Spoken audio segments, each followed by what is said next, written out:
Palu hakim diketuk 3 kali, dan dalam sekejap, hidupku berubah selamanya. Mereka mengira aku keluar dari pernikahan ini sebagai wanita miskin yang tak punya apa-apa. Tapi mereka tidak tahu, malam ini, aku akan menghancurkan dunia yang selama ini mereka banggakan, dengan satu kebenaran yang tak bisa mereka beli. Assalamualaikum warahmatullahi wabarakatuh. Kisah ini terinspirasi berdasarkan kisah nyata. Nama, tempat dan karakter telah diubah demi menjaga privasi semua pihak. Segala bentuk kesamaan dan kejadian sebenarnya hanya kebetulan semata.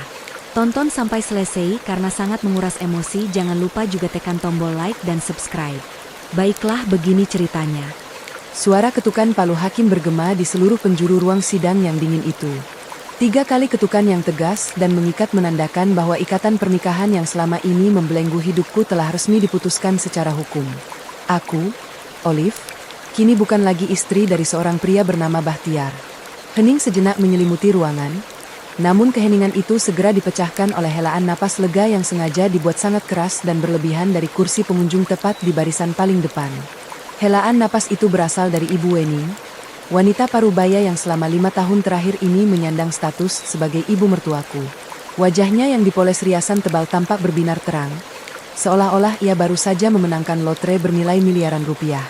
Tidak ada raut kesedihan setitik pun di wajahnya melihat rumah tangga putranya hancur berantakan. Sebaliknya, senyum sinis yang begitu lebar tercetak jelas di bibir merahnya, memancarkan kepuasan yang tidak bisa disembunyikan lagi. Aku berdiri dari kursi pesakitan, merapikan ujung blus sederhanaku dengan tenang. Tatapanku lurus ke depan, tak membiarkan satu emosi pun merusak pertahananku. Di seberang meja, Bahtiar tampak merapikan jas mahalnya, jas yang kubelikan dengan uang hasil kerja kerasku sendiri bulan lalu. Ia membusungkan dada, mengangkat dagunya tinggi-tinggi dengan gaya arogan yang selalu menjadi ciri khasnya.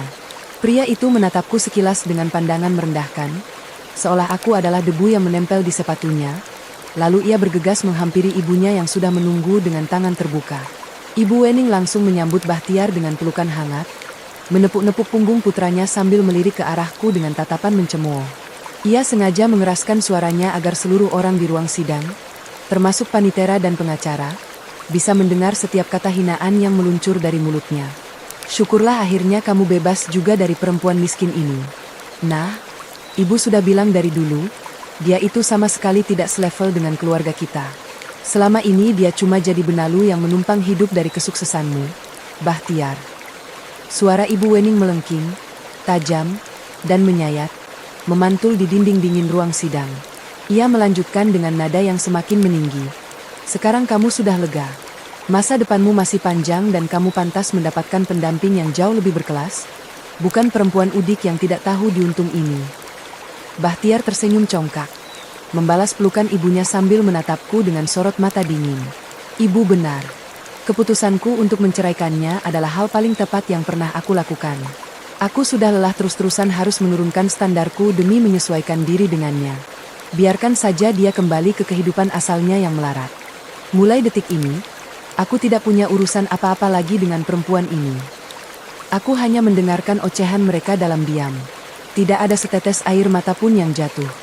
Mereka begitu bangga dengan ilusi kekayaan yang mereka miliki, tanpa menyadari bahwa panggung tempat mereka berdiri sebenarnya dibangun dari keringat dan darahku selama 5 tahun ini. Langkahku terasa sangat ringan saat aku berjalan menyusuri lorong panjang gedung pengadilan agama tersebut. Udara di luar terasa panas menyengat, namun bagiku rasanya seperti hembusan angin segar yang baru pertama kali kuhirup setelah bertahun-tahun terkurung dalam ruangan pengap. Di area parkir, aku melihat Bahtiar membukakan pintu mobil sedan mewah berwarna hitam mengkilat untuk Ibu Wening. Mobil itu adalah salah satu aset yang cicilannya selalu aku bayar tepat waktu setiap tanggal 15. Ibu Wening masuk ke dalam mobil dengan gaya seorang ratu, sementara Bahtiar mengitari mobil dan duduk di kursi kemudi. Sebelum masuk, ia sempat menoleh ke arahku yang berdiri di ambang pintu gedung. Ia menyeringai sinis, memberikan tatapan merendahkan untuk terakhir kalinya, seolah menegaskan bahwa ia telah berhasil menyingkirkanku dari hidupnya yang sempurna. Kaca mobil diturunkan setengah dan wajah angkuh Ibu Wening kembali terlihat. Selamat menikmati hidup miskinmu, Olive. Jangan pernah bermimpi untuk kembali mengemis pada kami. Teriaknya dari dalam mobil sebelum akhirnya kaca tertutup rapat dan kendaraan mewah itu melaju perlahan meninggalkan pelataran parkir. Aku hanya berdiri diam menatap kepergian mereka hingga mobil itu menghilang di balik tikungan jalan. Senyum yang sejak tadi kutahan akhirnya perlahan mengembang di bibirku. Sebuah senyuman dingin yang mengandung sebuah kepastian. Mereka tidak tahu bahwa tali pengekang yang selama ini menahan mereka dari kehancuran baru saja mereka putuskan sendiri dengan penuh rasa bangga. Tanpa membuang waktu, aku melangkah masuk ke rumah megah yang selama ini menjadi penjaraku. Aku menarik sebuah koper berukuran sedang dan mulai memasukkan pakaian-pakaianku dengan ritme tenang. Aku sama sekali tidak menyentuh satupun perhiasan bertahtakan berlian di meja rias, karena aku tahu itu semua hanya barang remeh dibandingkan aset yang sebenarnya kupunya. Baru saja aku menutup resleting koper, suara bantingan pintu depan terdengar menggema. Pintu kamar didorong paksa hingga membentur dinding dengan suara dentuman keras. Bahtiar berdiri di ambang pintu, napasnya memburu, menatapku dengan sorot mata penuh kecurigaan. Tanpa sepatah kata pun, ia melangkah maju, merebut koper dari tanganku dengan kasar dan membukanya tanpa izin. Tangannya mengais-ngais isi koper secara brutal, mencari-cari sesuatu yang mungkin ia anggap berharga. Bagus, desis Bahtiar dengan nada mengancam. Aku cuma mau memastikan kamu tidak membawa kabur barang-barang berharga dari rumah ini. Ingat, kamu datang dengan tangan kosong, kamu keluar pun harus tangan kosong. Semua perhiasan, jam tangan, dan tas di lemari itu milikku. Jangan berani ambil walau satu jarum pun. Ia membusungkan dadanya, menghalangi jalanku. Aku menatap langsung ke dalam matanya, merasakan dorongan geli yang luar biasa. Ia lupa bahwa setiap kali ia menggesek kartu untuk pamer, uangkulah yang melunasi tagihannya agar namanya tidak masuk daftar hitam ban. Tentu saja, Bahtiar, balasku setenang mungkin. Aku tidak akan mengambil apapun yang bukan hakku. Kamu bisa memeriksa tasku sesukamu. Aku menutup pintu kamar itu dengan pelan, meninggalkan Bahtiar yang masih berdiri dengan dagu terangkat di tengah tumpukan baju-bajuku yang ia acak-acak. Setiap langkah yang kuambil menuruni tangga melingkar berlapis karpet Persia itu terasa seperti pelepasan beban yang sangat berat. Aku tidak lagi melihat rumah ini sebagai simbol kesuksesan, melainkan sebagai monumen kebohongan yang dibangun di atas punggungku. Di lobi, aku sempat berpapasan dengan Ibu Wening yang sedang sibuk mengagumi koleksi tas kulit di ruang tengah. Ia hanya melirikku sekilas dengan pandangan jijik sebelum kembali membelai tas-tas yang ia pikir adalah hasil keringat putranya. Aku berjalan keluar tanpa menoleh lagi, menyeret koper kecilku menyusuri jalanan kompleks perumahan elit yang tenang. Saat aku mencapai gerbang utama, sebuah mobil hitam yang jauh lebih mewah dari sedan Bahtiar sudah menunggu. Rina, asisten pribadiku yang selama ini mengurus seluruh operasional perusahaanku secara rahasia, turun dan membukakan pintu dengan hormat. Selamat datang kembali, Bu Olive. Semuanya sudah siap di penthouse, ucapnya dengan nada tenang. Aku masuk ke dalam mobil, membiarkan aroma kulit interior yang mahal menyapu sisa-sisa bau parfum Bahtiar yang memuakkan. Mobil itu meluncur membelah kemacetan kota, menuju sebuah gedung apartemen eksklusif di jantung distrik bisnis. Begitu lift pribadi membawaku ke lantai 40, pintu terbuka menunjukkan ruang tamu yang luas dengan dinding kaca setinggi langit-langit yang menawarkan pemandangan kota 360 derajat. Inilah duniaku yang sebenarnya. Di sini, tidak ada teriakan Ibu Wening atau tuntutan Bahtiar. Aku meletakkan koperku di lantai marmer Italia yang dingin.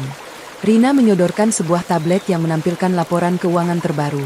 Pihak bank sudah menerima instruksi untuk memantau kartu kredit tambahan atas nama Bahtiar dan Ibu Wening. Seperti dugaan ibu, mereka mulai melakukan transaksi besar sesaat setelah keluar dari pengadilan, lapor Rina. Aku menyesap teh hangat yang sudah disiapkan, menatap lampu-lampu kota yang mulai menyala di bawah sana. Biarkan saja dulu, Rina. Biarkan mereka merasa berada di atas awan sebelum kita mematikan mesinnya secara total. Keesokan paginya, suasana tenang di kantorku pecah oleh dering ponsel yang sangat berisik. Nama, Ibu Wening, berkedip di layar. Aku menghela napas panjang dan menekan tombol pengeras suara, membiarkan Rina ikut mendengarkan. Halo, Olive.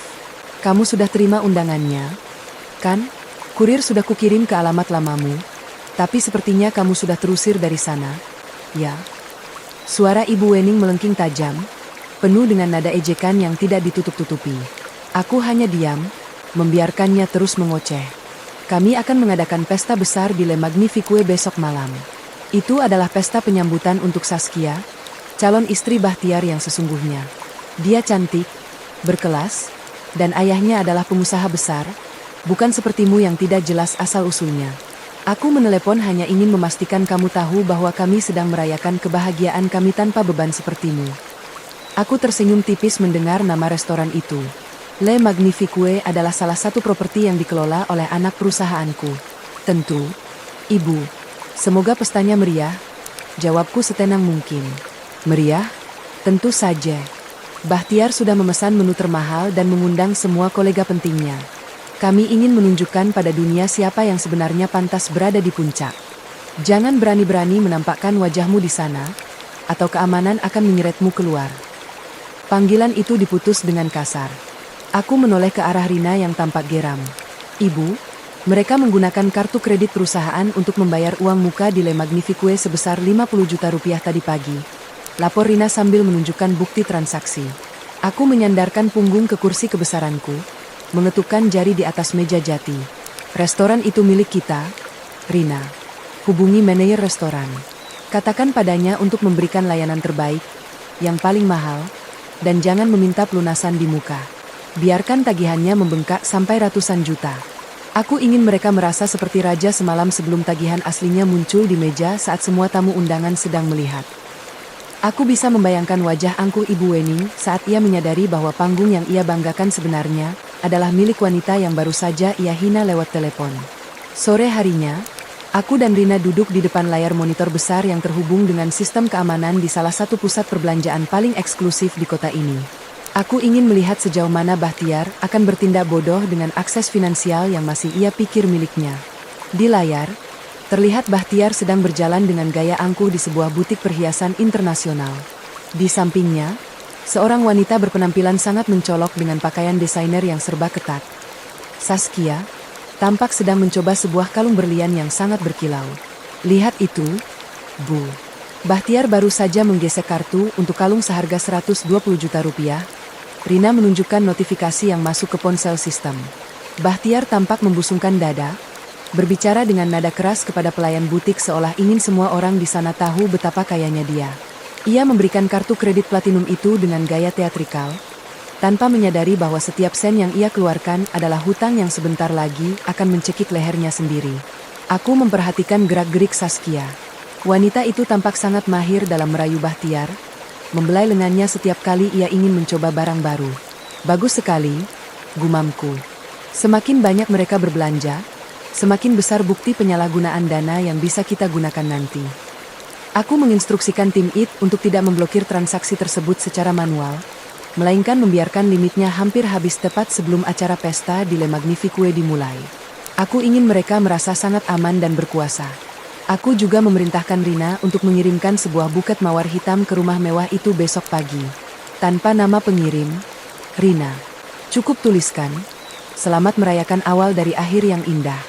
Biarkan mereka sedikit bertanya-tanya di tengah euforia mereka. Aku berdiri dari kursiku, merapikan blue screenku yang sederhana namun terbuat dari sutra kualitas tertinggi. Pertunjukan ini hampir mencapai puncaknya, dan aku akan memastikan setiap detailnya sempurna.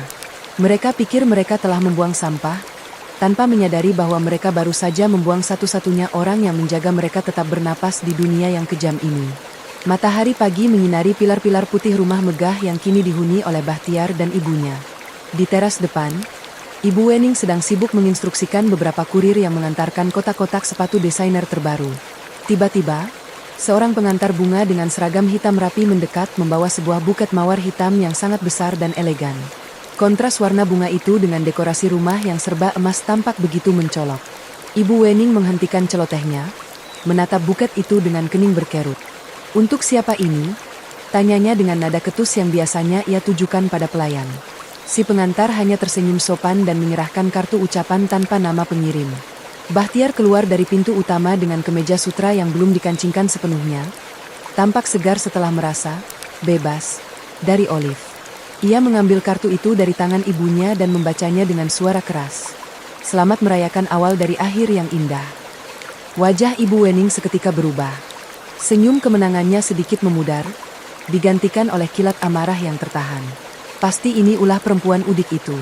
Siapa lagi yang punya selera buruk mengirim bunga kematian di hari bahagia kita? Dia pasti sedang sekarat karena iri melihat kesuksesan kita. Bahtiar, teriaknya sambil melempar buket itu ke lantai marmer.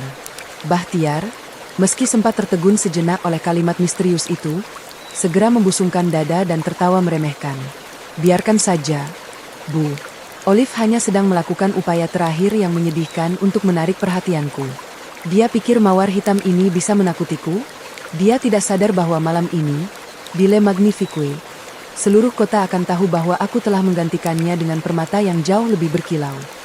Ibu Wening menginjak salah satu kelopak mawar hitam itu dengan sepatu hak tingginya, menghancurkannya hingga tak berbentuk. Benar, Nak. Jangan biarkan sampah seperti dia merusak suasana. Saskia akan datang sebentar lagi untuk fitting gaun terakhir. Fokuslah pada kemewahan kita. Kita akan menunjukkan pada dunia bahwa keluarga kita adalah bangsawan baru yang tidak tersentuh oleh kemelaratan masa lalu. Di dalam rumah, aroma mawar hitam yang tajam dan sedikit mistis mulai memenuhi ruangan, memberikan firasat yang tidak nyaman bagi siapapun yang memiliki hati nurani. Namun Bahtiar dan ibunya terlalu buta oleh keserakahan untuk merasakannya. Mereka kembali tertawa, menyusun rencana untuk memamerkan harta yang sebenarnya bukan milik mereka. Sementara mawar-mawar hitam itu tetap tergeletak di lantai, menjadi saksi bisu dari kesombongan yang sebentar lagi akan menemui ajalnya. Di lantai 40, suasana jauh lebih tenang dan terorganisir. Olive berdiri di depan jendela kaca raksasa, menatap pemandangan kota yang mulai sibuk. Ia menyesap teh chamomilenya dengan gerakan yang sangat anggun, setiap gerak-geriknya memancarkan otoritas yang tenang. Rina masuk ke ruangan dengan tumpukan dokumen legal yang baru saja dicetak. Bu Olive, semua sudah sesuai jadwal. Manajer Le Magnifique, Pak Andre, sudah mengonfirmasi bahwa Bahtiar telah memesan menu kaviar beluga dan sampanye vintage yang paling mahal. Tagihannya saat ini sudah menyentuh angka 250 juta rupiah, dan pesta bahkan belum dimulai. Lapor Rina dengan nada datar namun mengandung kepuasan tersembunyi. Olive membalikkan badan, menatap Rina dengan mata gelapnya yang tenang. Dan bagaimana dengan latar belakang Saskia? Apakah tim sudah mengonfirmasi semuanya? Rina mengangguk mantap. Ya, Bu. Seperti yang Ibu duga, ayah Saskia bukan pengusaha tambang. Beliau adalah pensiunan pegawai rendahan di daerah, dan Saskia sendiri memiliki riwayat gagal bayar di 3 bank berbeda. Dia sedang menggunakan Bahtiar sebagai sekoci penyelamat dari kebangkrutannya. Sangat ironis melihat mereka berdua saling menipu, mengira masing-masing adalah tambang emas. Olive meletakkan cangkir tehnya di atas meja marmer Italia yang dingin. Mereka adalah pasangan yang serasi dalam hal kebohongan. Rina, Bahtiar ingin pengakuan sosial, dan Saskia ingin pelarian finansial. Mereka membangun istana di atas pasir yang sedang kutarik perlahan. Olive kemudian membuka sebuah map merah yang berisi sertifikat rumah yang saat ini ditempati Bahtiar. Satu hal lagi, pastikan tim legal sudah bersiap di depan gerbang rumah itu tepat pukul 11 malam nanti. Begitu mereka pulang dari pesta dalam keadaan hancur karena tagihan yang ditolak, aku ingin mereka mendapati bahwa gembok rumah sudah diganti dan seluruh aset di dalamnya telah diinventarisir sebagai milik perusahaanku. Aku tidak ingin memberikan mereka waktu 1 menit pun untuk menyembunyikan 1 jam tangan pun yang kubeli dengan uangku. Rina mencatat instruksi itu dengan cepat. Baik, Bu. Semuanya akan dilakukan dengan presisi. Apakah Ibu akan memantau langsung dari sini? Olive mengangguk kecil, matanya berkilat tajam di balik wajahnya yang lembut. Aku ingin melihat detik-detik saat topeng mereka retak. Malam ini adalah tentang mengembalikan segala sesuatu ke tempat asalnya. Kejujuran ke atas, dan pengkhianatan ke dasar jurang. Restoran Le Magnifique malam itu tampak seperti pemandangan dari film Hollywood. Lampu-lampu kristal memancarkan cahaya hangat ke atas taplak meja linen putih yang kaku, sementara deretan gelas perak dan piring porselen terbaik telah ditata dengan presisi. Pak Andre, manajer restoran, sedang berdiri di lobi ketika mobil sedan hitam mewah yang cicilannya dibayar Olive berhenti di depan pintu masuk. Bahtiar turun dengan jas biru tua yang sangat pas di tubuhnya, diikuti oleh Ibu Wening yang mengenakan gaun payet emas yang hampir menyilaukan mata. Di antara mereka, Saskia melangkah dengan gaun merah menyala yang sangat provokatif, memamerkan kalung berlian yang baru saja digesek menggunakan kartu kredit Olive tadi sore. Selamat datang, Pak Bahtiar. Ruangan VIP utama sudah siap sesuai instruksi, ucap Pak Andre dengan bungkukan hormat yang sangat profesional. Bahtiar mengangguk dengan gaya angkuh, tidak menyadari bahwa di balik saku jas Pak Andre, Ada sebuah alat komunikasi yang terhubung langsung ke penthouse Olive. Pastikan pelayanannya cepat. Tamu-tamu pentingku akan segera tiba. Jangan sampai ada kesalahan sekecil apapun. Mengerti? Gertak Bahtiar dengan nada yang sangat merendahkan. Ibu Wening menyela dengan suara melengkingnya. Dan pastikan sampainya selalu tersedia. Kami tidak ingin tamu-tamu kami merasa sedang berada di pesta orang miskin. Pak Andre hanya tersenyum tipis. Sebuah senyuman yang jika mereka lebih jeli, akan terlihat sangat dingin. Tentu, Nyonya. Kami akan memberikan layanan yang tak terlupakan malam ini. Saat rombongan itu masuk ke dalam ruangan VIP, Pak Andre menyentuh perangkat di telinganya. Ibu Olive, target sudah masuk ke dalam jaring. Mereka baru saja memesan hidangan pembuka tambahan yang sangat mahal. Apakah saya harus melanjutkan sesuai rencana? Di seberang sana, suara Olive terdengar sangat jernih dan tenang. Lanjutkan, Andre. Berikan apapun yang mereka minta. Biarkan mereka merasa menjadi penguasa malam ini. Jangan tunjukkan tagihannya sampai hidangan penutup selesai disajikan. Aku ingin mereka benar-benar kenyang sebelum rasa lapar yang sesungguhnya menghantam mereka seumur hidup. Di dalam ruangan, tawa Ibu Wening mulai terdengar. Ia mulai menyapa kolega-koleganya dengan cerita-cerita bohong tentang kesuksesan Bahtiar. Sementara di sudut ruangan, kamera pengawas merekam setiap detail kesombongan mereka, mengirimkan data itu langsung ke monitor di hadapan Olive. Lampu kristal di dalam ruang VIP Le Magnifique memantulkan cahaya yang menyilaukan pada deretan gelas sampanye kristal yang berjejer rapi. Ruangan itu dipenuhi aroma bunga lili putih yang mahal, bercampur dengan bau parfum berat milik para tamu sosialita yang hadir. Ibu Wening berdiri di tengah ruangan, mengenakan gaun payet emas yang sangat mencolok. Tangannya yang dipenuhi gelang emas terus bergerak lincah saat ia bercerita kepada rekan-rekan arisannya. Kalian lihat sendiri kan? Inilah standar pesta keluarga kami yang sebenarnya. Tidak ada lagi perempuan udik yang hanya tahu cara mencuci piring di antara kita. Ucapnya dengan tawa melengking yang menggema. Bahtiar berdiri di sisi meja besar yang dipenuhi hidangan kaviar beluga dan tiram segar. Membusungkan dadanya saat ia menuangkan sampanye vintage seharga puluhan juta rupiah ke dalam gelas Saskia. Malam ini adalah tentang merayakan kebebasan dan menyambut masa depan yang jauh lebih cerah bersama Saskia. Timpal Bahtiar dengan nada suara yang sengaja dikeraskan agar didengar oleh semua kolega bisnisnya. Saskia tersenyum manja, menyandarkan kepalanya di bahu Bahtiar sambil sesekali melirik sinis ke arah pintu, seolah memastikan bahwa Olive benar-benar tidak ada di sana.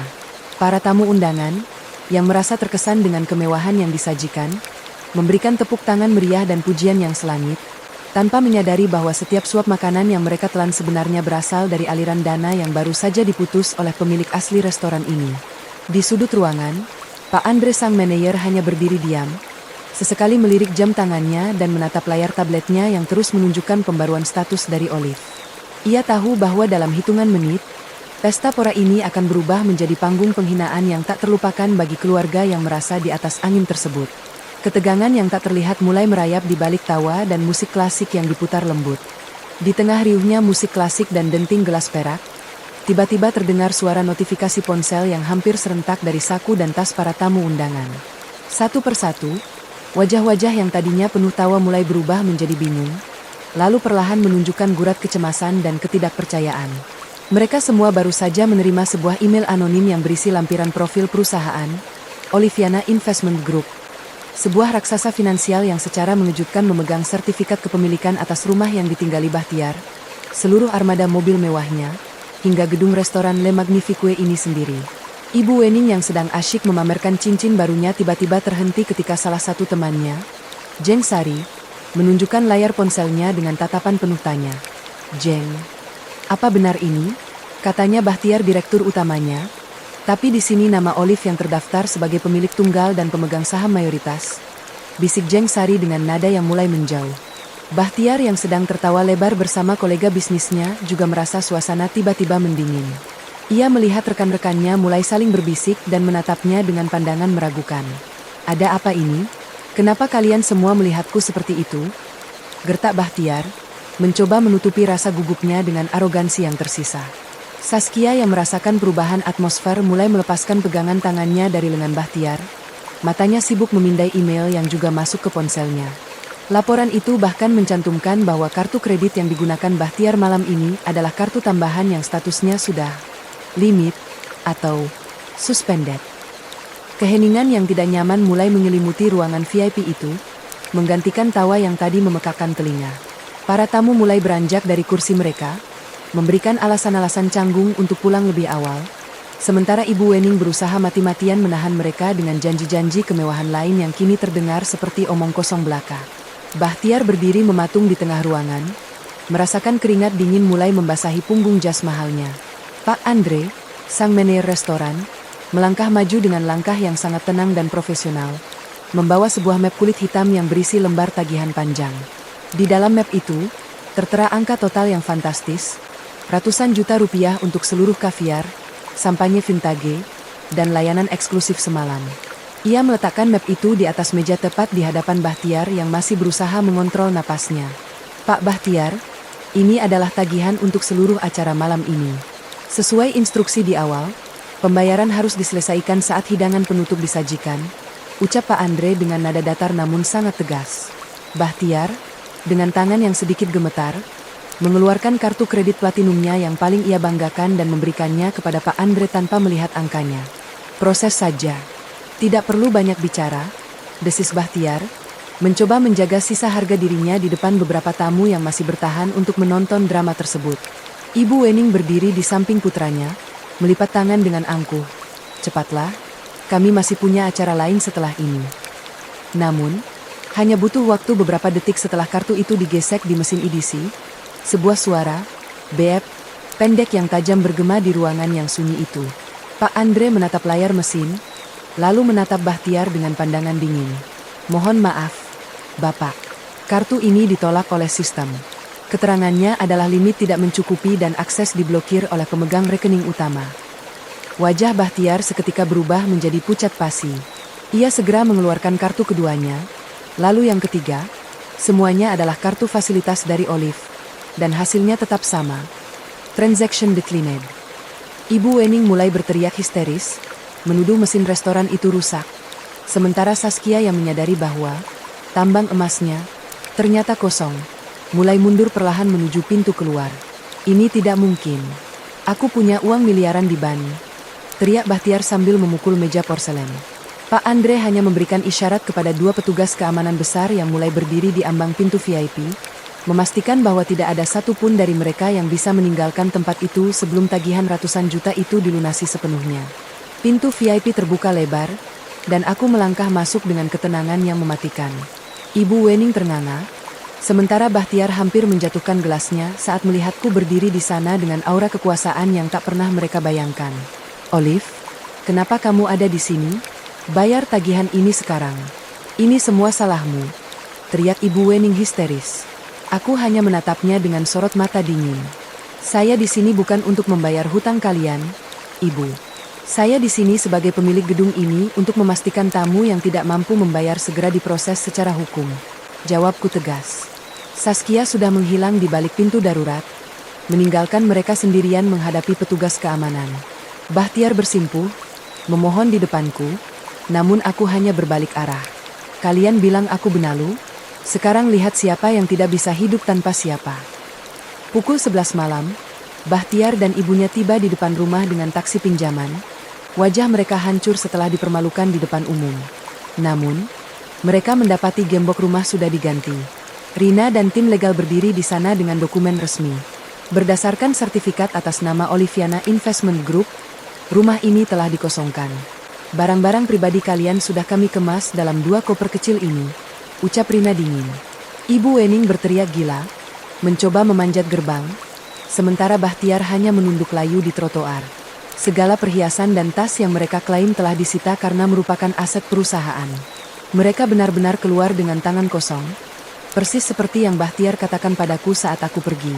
Beberapa bulan berlalu, aku mendengar kabar bahwa Bahtiar kini bekerja sebagai buruh kasar di desa, sementara Ibu Wening hidup di rumah kayu kecil sambil meratapi kejayaan palsunya. Aku tidak merasa dendam, hanya merasa adil. Di balkon penthouseku, aku menatap matahari terbenam dengan perasaan bebas yang sesungguhnya. Aku telah membuktikan bahwa kejujuran dan kerja keras adalah fondasi yang takkan bisa diruntuhkan oleh kesombongan. Tanpa bayang-bayang mereka, aku kini memimpin perusahaanku dengan wajah terbuka, bukan lagi sebagai istri yang bersembunyi. Inilah akhir dari drama mereka, dan awal dari kehidupan yang benar-benar milikku. Kebohongan mungkin bisa terbang tinggi, tapi kebenaranlah yang menentukan di mana kita akan mendarat.